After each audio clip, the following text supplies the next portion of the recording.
Hello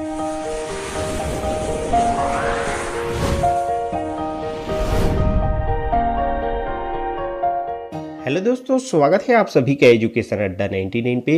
दोस्तों यहाँ पर बीएड और डीएलएड के अंतिम चरण के काउंसलिंग फॉर्म शुरू हो गए हैं। ठीक है, तो इस वीडियो में दोस्तों हम आपको यही बताने वाले हैं कि अंतिम चरण के काउंसलिंग फॉर्म आप कैसे भर सकते हैं। ठीक है दोस्तों, आपको बताना चाहेंगे कि अगर आपने एक बार भी काउंसलिंग का फॉर्म नहीं भरे हैं तो भी दोस्तों यहाँ पर आप इस बार काउंसलिंग का फॉर्म भर सकते हैं। और जो विद्यार्थी पहले से यहाँ पर फॉर्म भर चुके हैं उन्हें भी दोस्तों यहाँ पास फिर से नया रजिस्ट्रेशन करना होगा। ठीक है, लेकिन जो पहले से फॉर्म भरे हैं उसको किसी भी प्रकार से पेमेंट करने की आवश्यकता नहीं है, बिल्कुल फ्री में निःशुल्क अपना फॉर्म भर सकते हैं। ठीक है, तो इस वीडियो में दोस्तों पूरा रजिस्ट्रेशन से लेकर प्रिंट तक का प्रोसेस आपको फॉर्म भर के हम बताने वाले हैं। साथ ही साथ दोस्तों आपको कॉलेज का चयन कैसे करना है ये भी बताने वाले हैं। इसी के साथ दोस्तों आपको कौन से कॉलेज का चयन करना चाहिए जिससे आपके नाम आने के चांसेस बढ़ जाए ये भी हम आपको बताने वाले हैं। ठीक है, तो इसके लिए दोस्तों आपको वीडियो को लास्ट तक जरूर देखना है। तो चलिए दोस्तों हम आज का अपने ये वीडियो स्टार्ट करते हैं। तो काउंसलिंग फॉर्म भरने के लिए दोस्तों सबसे पहले तो आपको कोई सा भी एक ब्राउजर ओपन कर लेना है। फिर सर्च बार में दोस्तों आपको ACERT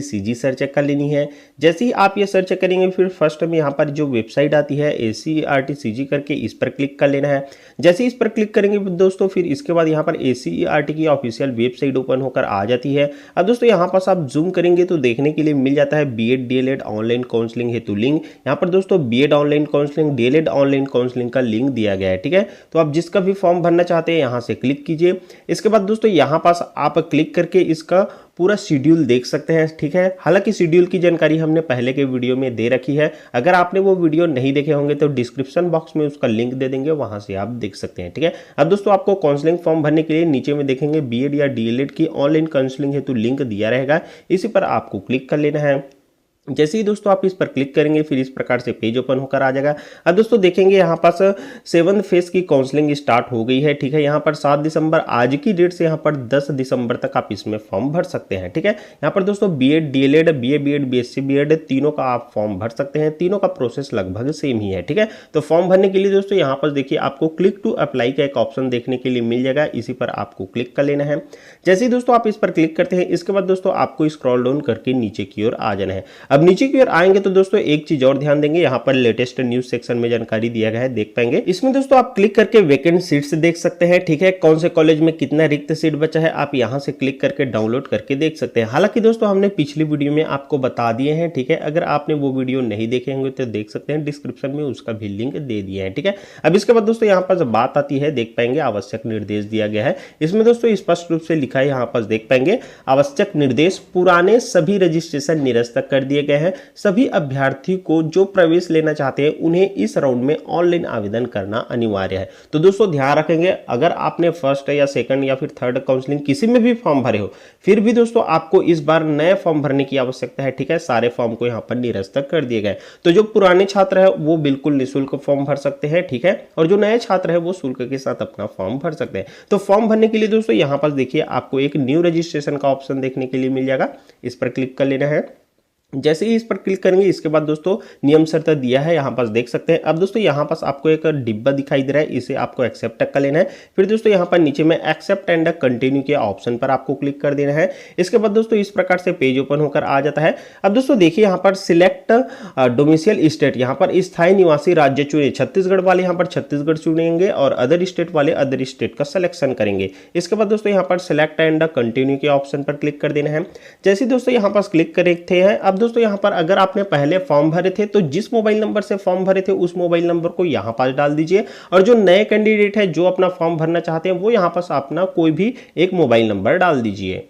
कुछ इस प्रकार से मोबाइल नंबर डाल लेने के बाद दोस्तों सिंपली से आपको गेट ओटीपी के ऑप्शन पर क्लिक कर देना है। जैसे ही दोस्तों यहाँ पास आप क्लिक करते हैं फिर देखेंगे यहाँ पास ओटीपी डालने वाला पेज ओपन होकर आ जाता है। तो यहाँ पास दोस्तों आपके मोबाइल नंबर पर देखिए ओटीपी आ गया होगा 4 डिजिट का। ठीक है, उस ओटीपी को यहाँ पास इस प्रकार से डाल दीजिए।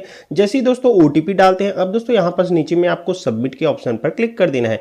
जैसे ही दोस्तों यहाँ पास आपने सबमिट के ऑप्शन पर क्लिक किया, अब देखिए दोस्तों इस प्रकार से एक न्यू पेज ओपन होकर आ जाता है। ठीक है, अब दोस्तों यहाँ पास सबसे फर्स्ट में तो आपको एग्जाम नेम पूछा जाता है। ठीक है, तो एग्जाम नेम में दोस्तों आप प्री डीएलएड या प्री बीएड जिसका भी एग्जाम दिलाए थे वो यहाँ पास सिलेक्ट कर लीजिए। ठीक है, इसके बाद दोस्तों अब देखिए यहाँ पास नीचे में आपको inter pre DElEd roll number. तो दोस्तों अगर आप प्री बीएड का फॉर्म भर रहे हैं तो बीएड का रोल नंबर डालिएगा, और डीएलएड का फॉर्म भर रहे हैं तो यहाँ पास अपने व्यापम वाला जो रोल नंबर है उसी को यहाँ पास डाल दीजिए। इसके बाद दोस्तों यहाँ पास आपको अपना डेट ऑफ बर्थ सिलेक्ट कर लेना होगा। तो कुछ इस प्रकार से दोस्तों आप अपना रोल नंबर भी डाल लेते हैं और यहाँ पास आप अपना डेट ऑफ बर्थ भी सिलेक्ट कर लेते हैं। इसके बाद दोस्तों आपको थोड़ा सा स्क्रॉल कर लेना है। स्क्रॉल करेंगे तो दोस्तों यहाँ पास आपको अपना मोबाइल नंबर देखने के लिए मिल जाएगा। इसके बाद दोस्तों यहाँ पर नीचे में आपको इंटर पासवर्ड बोला जा रहा है। ठीक है, तो यहाँ पर दोस्तों आप अपने अनुसार कोई एक पासवर्ड बना लीजिए, उसको इंटर कर दीजिए और कंफर्म पासवर्ड पे दोस्तों सेम पासवर्ड आपको इंटर कर देना है। पासवर्ड का फॉर्मेट दोस्तों यहाँ पास आपको एग्जाम्पल देखने के लिए मिल जाएगा। तो कुछ इस प्रकार से दोस्तों यहाँ पास आप अपना पासवर्ड इंटर कर लेते हैं। इसके बाद दोस्तों नीचे में जो आपको सबमिट का ऑप्शन दिखाई दे रहा है इसी पर आपको क्लिक कर देना है। इसके बाद दोस्तों आपके सामने इस प्रकार से एक पॉपअप आ जाता है जिसमें दोस्तों देखेंगे यहाँ पर रजिस्टर्ड सक्सेसफुली। ठीक है, यहाँ पास आपका रजिस्ट्रेशन हो जाता है। अब दोस्तों आपको यहाँ पास ओके के ऑप्शन पर क्लिक कर देना है। जैसे ही दोस्तों आपने ओके के ऑप्शन पर क्लिक किए फिर दोस्तों देखेंगे यहाँ पास आपका रजिस्ट्रेशन सक्सेसफुली हो जाता है। ठीक है, और यहाँ पास दोस्तों आपको एक रजिस्ट्रेशन नंबर मिल जाता है। ठीक है, अब दोस्तों इसी रजिस्ट्रेशन नंबर से आपको आगे का फॉर्म भरना होगा। ठीक है, तो इस रजिस्ट्रेशन नंबर को नोट करके रख लीजिए या फिर स्क्रीनशॉट लेकर रख लीजिए। ठीक है, अब दोस्तों आपको आगे का फॉर्म भरने के लिए यहाँ पर देखिए क्लिक टू लॉगिन का एक ऑप्शन दिखाई दे रहा है, इस पर क्लिक कर लेना है। जैसे ही दोस्तों इस पर क्लिक करेंगे फिर दोस्तों आप देखेंगे इस प्रकार से आपके सामने लॉगिन वाला पेज ओपन होकर आ जाता है। ठीक है, अब दोस्तों लॉगिन करने के लिए अभी आपको जो रजिस्ट्रेशन नंबर प्राप्त हुआ है उस रजिस्ट्रेशन नंबर को यहाँ पास डाल दीजिए और अभी आपने जो पासवर्ड बनाया है उस पासवर्ड को यहाँ पास डाल दीजिए और ये जो कैप्चा कोड आपको दिखाई दे रहा है इस कैप्चा कोड को इस वाले बॉक्स में डाल देना है। तो कुछ इस प्रकार से दोस्तों अपना रजिस्ट्रेशन नंबर, पासवर्ड और ये कैप्चा कोड डाल लेते हैं। इसके बाद दोस्तों सिंपली से आपको इस लॉगिन के ऑप्शन पर क्लिक कर लेना है। जैसे ही दोस्तों आपने लॉगिन के ऑप्शन पर क्लिक किए फिर दोस्तों आप देखेंगे इस प्रकार से आप लॉगिन हो जाते हैं। अब दोस्तों आपको स्क्रॉल डाउन करते हुए नीचे फिर आ जाना है। इसके बाद दोस्तों यहाँ पर आपको आई एक्सेप्ट के ऑप्शन पर क्लिक कर देना है। इसके बाद दोस्तों देखेंगे अब आपके सामने कुछ इस प्रकार से एक न्यू पेज ओपन होकर आ जाता है। ठीक है, जिसमें दोस्तों यहाँ पास आपका नाम वगैरह और यहाँ पास आपका डेट ऑफ बर्थ वगैरह देखने के लिए मिल जाएगा। अब इसके बाद नीचे में दोस्तों यहाँ पास आपको देखने के लिए मिल जाएगा जेंडर, जो कि दोस्तों पहले से सिलेक्टेड रहेगा। ठीक है, इसी के साथ दोस्तों यहाँ पास आपका कैटेगरी भी पहले से सिलेक्टेड रहता है। ठीक है, अगर नहीं रहता तो यहाँ पास आप सिलेक्ट कर सकते हैं। इसके बाद दोस्तों नीचे में देखिए यहाँ पास आपको क्लास बोला जा रहा है। तो देखिए यहाँ पास क्लास में अगर आप इस क्लास के अंतर्गत आते हैं जैसे डिफरेंशियली एबल होंगे तो सिलेक्ट कीजिए, या फिर एक्स सर्विसमैन होंगे तो सिलेक्ट कीजिए, और अगर फ्रीडम फाइटर होंगे तो सिलेक्ट कीजिए, अन्यथा इसे छोड़ देना है, यहाँ पास डालने की आवश्यकता नहीं है। ठीक है, और नीचे में दोस्तों यहाँ पास आपका मदर नेम और फादर नेम भी यहाँ पास आपको देखने के लिए मिल जाएगा। ठीक है, ये ऑटोमेटिक आ जाता है, इसे फिल करने की आवश्यकता नहीं है। इसके बाद दोस्तों नीचे स्क्रॉल करेंगे तो यहाँ पास आपका मोबाइल नंबर और ईमेल आईडी भी देखने के लिए मिल जाएगा। ठीक है, इसके बाद दोस्तों यहाँ पर डोमेसियल स्टेट ये भी ऑटोमेटिक सिलेक्टेड होकर आ जाता है। ठीक है, अगर नहीं आता तो आप सिलेक्ट कर सकते हैं। इसके बाद दोस्तों आप देखिए यहाँ पास आपसे आपका वर्तमान पता पूछा जा रहा है। ठीक है, तो वर्तमान पता में दोस्तों यहाँ पास आपको अपना कंप्लीट एड्रेस डाल देना है। ठीक है, जैसे अपने विलेज का नेम, पोस्ट के नेम और अपने तहसील का नेम, ये सारा चीज डाल देना है। ठीक है, इसके बाद दोस्तों यहाँ पास राज्य स्टेट में दोस्तों यहाँ पास आप अपना स्टेट सिलेक्ट कर सकते हैं, जैसे हम यहाँ पर छत्तीसगढ़ सिलेक्ट कर लेते हैं। इसके बाद दोस्तों यहाँ पास आप जिस भी डिस्ट्रिक्ट, जिस भी जिले से आते हैं उस जिले को यहाँ से आपको फाइंड कर लेना है। ठीक है, फिर दोस्तों यहाँ से अपना जिला सिलेक्ट कर लेना है। इसके बाद दोस्तों अपने एरिया का जो भी पिन कोड है उस पिन कोड को यहाँ पास डाल देना है। तो कुछ इस प्रकार से दोस्तों आप अपना सारे डिटेल्स, अपना एड्रेस वगैरह फिल कर लेते हैं। इसके बाद दोस्तों सिंपली से आपको यहाँ पर सेव एंड नेक्स्ट के ऑप्शन पर क्लिक कर देना है। इसके बाद दोस्तों यहाँ से आपको ओके पर क्लिक कर देना है। अब इसके बाद दोस्तों आपका फर्स्ट स्टेप यहाँ पर कंप्लीट हो जाता है। ठीक है, अब दोस्तों यहाँ पर आप सेकंड स्टेप पर आ जाते हैं। ठीक है, सेकंड स्टेप में दोस्तों यहाँ पास आप देख पाएंगे अब प्री डीएलएड एग्जाम डिटेल आपको देखने के लिए मिल जाएगा। ठीक है, जिसमें दोस्तों यहाँ पास प्री डीएलएड या बीएड का आपने सिलेक्ट की है उसके अनुसार शो करेगा। ठीक है, इसके बाद दोस्तों यहाँ पर स्ट्रीम टाइप में देखिए यहाँ पास आपको क्या करना है, अदर देन साइंस वाले हैं या फिर साइंस वाले हैं। अगर आप साइंस वाले हैं तो साइंस पर क्लिक कीजिए, और अगर आप आर्ट्स या कॉमर्स वाले होंगे तो यहाँ पास आप क्लिक कर सकते हैं। ठीक है, जैसे दोस्तों इस पर क्लिक करेंगे इसके बाद दोस्तों यहाँ पास आपका रोल नंबर देखने के लिए मिल जाता है। ठीक है, ये रोल नंबर दोस्तों आपका व्यापम वाला रहने वाला है। ठीक है, इसके बाद दोस्तों अब नीचे में देखेंगे यहाँ पास 12th बोर्ड डिस्ट्रिक्ट पूछा पूछा जा रहा है। तो 12th आपने किस डिस्ट्रिक्ट से पास किया है वो डिस्ट्रिक्ट दोस्तों यहाँ पर फाइंड कर लीजिए। उसके बाद दोस्तों यहाँ से आपको उसका सिलेक्शन कर लेना है। फिर दोस्तों यहाँ पर नीचे में देखने के लिए आपको ऑब्टेन्ड मार्क्स देखने के लिए मिल जाता है। तो दोस्तों यहाँ पर आपने प्री बीएड या प्री डीएलएड में कितने मार्क्स पाए हुए हैं वो मार्क्स आपको देखने के लिए मिल जाएगा। ठीक है, इसके बाद दोस्तों अब थोड़ा सा आपको स्क्रॉल कर लेना है। ठीक है, फिर दोस्तों यहाँ पर आप देखेंगे आपसे 12th एग्जाम का डिटेल मांगा जा रहा है। ठीक है, क्योंकि दोस्तों हम यहाँ पास डीएलएड का काउंसलिंग फॉर्म भर के बता रहे हैं, इसलिए यहाँ पास 12th की डिटेल मांगी जा रही है। अगर दोस्तों आप बीएड का भरेंगे तो आपसे ग्रेजुएशन की डिटेल मांगेगी। ठीक है, तो बीएड का काउंसलिंग फॉर्म कैसे बनना है इसके ऊपर भी पहले से वीडियो बना रखे हैं। ठीक है, डिस्क्रिप्शन में उसका लिंक दे देंगे, पूरे रजिस्ट्रेशन से लेकर प्रिंट तक का प्रोसेस बताया है, आप उसमें देखकर भर सकते हैं। ठीक है, इसके बाद दोस्तों अब यहाँ पास देखिए आपसे बोर्ड पूछा जा रहा है। ठीक है, तो यहाँ पास 12th सिलेक्ट रहने दीजिएगा। अब बोर्ड में दोस्तों यहाँ पास आपने 12th कौन से बोर्ड से पास किया है। ठीक है, यहाँ पास उस बोर्ड को सिलेक्शन कर लीजिए। जैसे दोस्तों यहाँ पर छत्तीसगढ़ माध्यमिक शिक्षा मंडल या फिर छत्तीसगढ़ स्टेट ओपन स्कूल जहां से भी पास किया वो सिलेक्शन कर लीजिए। इसके बाद दोस्तों यहाँ पास आपको अपने 12th का रोल नंबर डाल देना है। फिर दोस्तों यहाँ पर ईयर ऑफ पासिंग में दोस्तों आपने अपना 12th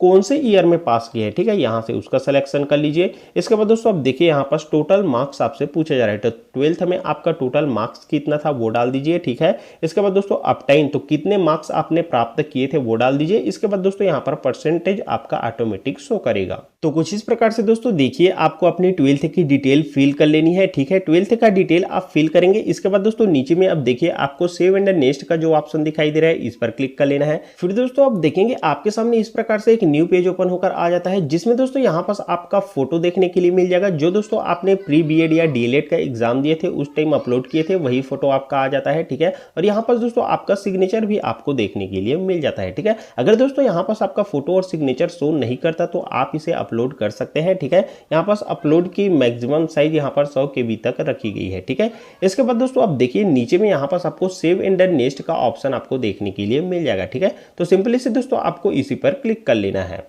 तो जैसे ही दोस्तों यहाँ पर आप क्लिक करते हैं फिर देखेंगे डायरेक्ट आपके सामने इस प्रकार से कॉलेज सिलेक्शन वाला पेज ओपन होकर आ जाता है। ठीक है, क्योंकि दोस्तों यहाँ पास आपने पहले भी फॉर्म भर लिए थे इसीलिए दोस्तों आपके सामने यहाँ पर कॉलेज सिलेक्शन का पेज ओपन होकर आ रहा है। लेकिन दोस्तों अगर आप फर्स्ट टाइम फॉर्म भरेंगे तो आपको 300 रुपए का पेमेंट करने के लिए बोला जाएगा। ठीक है, तो आप पेमेंट करेंगे उसके बाद ही यहाँ पास ये वाला कॉलेज सिलेक्शन का पेज ओपन होकर आएगा। ठीक है, तो दोस्तों यहाँ पास हमने पहले भी काउंसलिंग फॉर्म भर लिए थे इसीलिए दोस्तों डायरेक्ट हमारे में कॉलेज सिलेक्शन का पेज ओपन होकर आ रहा है। ठीक है, तो कॉलेज सिलेक्शन कैसे करना है चलिए ये बताते हैं। तो देखिए दोस्तों यहाँ पर आपको केवल एक ही कॉलेज सिलेक्शन करने का यहाँ पर मौका दिया जा रहा है। ठीक है, तो यहाँ पर दोस्तों आपको सबसे पहले तो वैकेंट सीट्स देख लेनी है। ठीक है, तो कौन से कॉलेज में सबसे ज्यादा रिक्त सीट बचा है वो देख लीजिए, और आपके दोस्तों जो नजदीकी कॉलेज है जहां रिक्त सीट यहाँ पर बचे हुए हैं जिसमें आपका नाम आएगा तो आप एडमिशन ले ही सकते हैं। ठीक है, ऐसे कॉलेज का ही आप चयन कीजिएगा। अगर आप दोस्तों गलती से ऐसे कॉलेज का सिलेक्शन कर लेते हैं जहां रिक्त सीट बहुत कम है या फिर 0 रिक्त सीट बचे हैं तो ऐसी स्थिति में दोस्तों आपका नाम नहीं आएगा।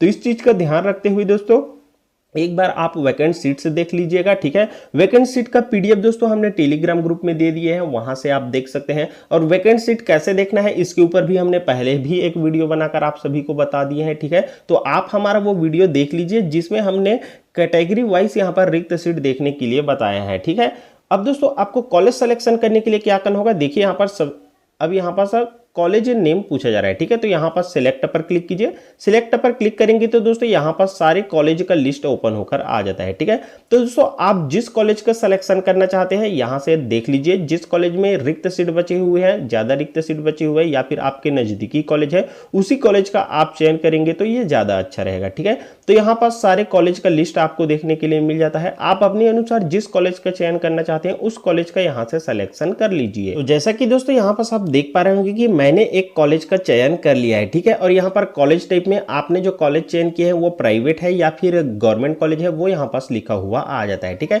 तो यहाँ पास दोस्तों आपको एक ही कॉलेज सिलेक्शन करना है। ठीक है, यहाँ पास एक ही कॉलेज सिलेक्शन का ऑप्शन दिया जा रहा है। ठीक है, लेकिन दोस्तों अगर आप यहाँ पास 2 कॉलेजों का सिलेक्शन करते हैं, ठीक है, जैसे कि चलिए मैं किसी एक कॉलेज को और चयन करके बताता हूँ। यहाँ पर ये चयन तो हो रहा है। ठीक है, लेकिन दोस्तों आप स्क्रॉल करेंगे इसके बाद यहाँ से दोस्तों आप आई एग्री पर क्लिक करेंगे। फिर दोस्तों यहाँ पास आप जैसे ही सबमिट के ऑप्शन पर क्लिक करते हैं तो दोस्तों देखिए कुछ इस प्रकार से यहाँ पर एरर आ रहा है, मैक्सिमम 1 एप्लीकेशन अलाउड, मतलब कि दोस्तों आप केवल एक ही कॉलेज का सिलेक्शन कर सकते हैं। ठीक है, अब दोस्तों यहाँ पर आप सिंपली से ओके पर क्लिक कर दीजिए। तो अब दोस्तों आपको क्या करना है, यहाँ पर जो सेकंड कॉलेज का आपने सिलेक्शन किए हैं, ठीक है, इसको डिसिलेक्ट कर देना है। ठीक है, यहाँ से आप क्लिक करेंगे, उसके बाद इस सिलेक्ट के ऑप्शन पर क्लिक कर दीजिए, ये ऑटोमेटिक यहाँ पास गायब हो जाता है। ठीक है, यहाँ पास दोस्तों या फिर आपको एक कट का भी निशान देखने के लिए मिल जाता है। यहाँ पास दोस्तों केवल एक ही कॉलेज का आप चयन कर सकते हैं, इस चीज का ध्यान रखेंगे। ठीक है, तो आपको ध्यानपूर्वक जिस कॉलेज में आपको एडमिशन लेना ही है उसका रिक्त सीट देख लीजिए और यहाँ पास इस प्रकार से सिलेक्ट कर लीजिए। इसके बाद दोस्तों अब आपको स्क्रॉल डाउन करते हुए नीचे की ओर आ जाना है। अब दोस्तों यहाँ से आपको सबमिट पर क्लिक कर देना है। इसके बाद दोस्तों do you want to proceed, तो आपको यहाँ से क्या करना है, ओके पे क्लिक कर देना है। आपको दोस्तों दो ऑप्शन देखने को मिलते हैं, प्रिंट एप्लीकेशन का और यहाँ पर गो टू डैशबोर्ड का। तो दोस्तों यहाँ से आप अपना फॉर्म प्रिंट करना चाहते हैं तो सिंपली से दोस्तों आपको प्रिंट एप्लीकेशन के ऑप्शन पे क्लिक कर लेना है। इसमें क्लिक करेंगे दोस्तों, उसके बाद आपको थोड़ी देर वेट कर लेना है। फिर दोस्तों यहाँ पास आपका प्रिंट वाला पेज यहाँ पास ओपन होकर आ जाता है। तो कुछ इस प्रकार से दोस्तों यहाँ पास आपको देखने को मिलेगा, आपका प्रिंट वाला पेज यहाँ पास ओपन होकर आ जाता है। अब दोस्तों सिंपली से आपको नीचे आना है। इसके बाद दोस्तों सबसे नीचे में यहाँ पास आपको देखने को मिलेगा प्रिंट का एक ऑप्शन। तो सिंपली से दोस्तों यहाँ से इसे प्रिंट कर सकते हैं, या फिर दोस्तों अगर आप मोबाइल से फॉर्म भर रहे हैं तो इसे पीडीएफ में कुछ इस प्रकार से सेव भी कर पाएंगे। यहाँ पास आपको प्रीव्यू देखने को मिलेगा अपने फॉर्म का। अब दोस्तों इसे पीडीएफ में सेव करना चाहते हैं तो यहाँ पास आपको एक 3 डॉट देखने को मिलेगा। तो सिंपली से 3 डॉट पे आप क्लिक करेंगे तो यहाँ पास आपके सामने एक ऑप्शन ओपन होकर आ जाता है, आपको देखने को मिलेगा सेव एज पीडीएफ का। तो सिंपली से दोस्तों इस सेव एज पीडीएफ में आपको क्लिक करके कुछ इस प्रकार से इसे सेव पीडीएफ में भी सेव करके रख लेना है। तो कुछ इस प्रकार से दोस्तों आपको अंतिम चरण का काउंसलिंग फॉर्म भरना था। उम्मीद है इस वीडियो के माध्यम से आपको समझ में आ गया होगा कि किस प्रकार से काउंसलिंग फॉर्म भरना है। ठीक है दोस्तों, वीडियो अगर आपको पसंद आया होगा तो वीडियो को जरूर एक लाइक कर दीजिएगा। साथ ही साथ दोस्तों इस वीडियो को अपने अन्य दोस्तों के साथ भी शेयर कर दीजिएगा। इसी के साथ दोस्तों आपको चैनल सब्सक्राइब करके रख लेना है। जैसे यहाँ पास अब आपका मेरिट लिस्ट आता है तो कैसे आपको मेरिट लिस्ट चेक करना है और कब आपको एडमिशन लेना है, इसके ऊपर भी दोस्तों हम डिटेल वीडियो बनाकर आपको आगे भी बता देंगे। ठीक है, तो इस वीडियो में दोस्तों बस इतना ही। चलिए फिर से मिलेंगे आपके साथ एक नए वीडियो लेकर, तब तक के लिए दोस्तों धन्यवाद। जय हिंद।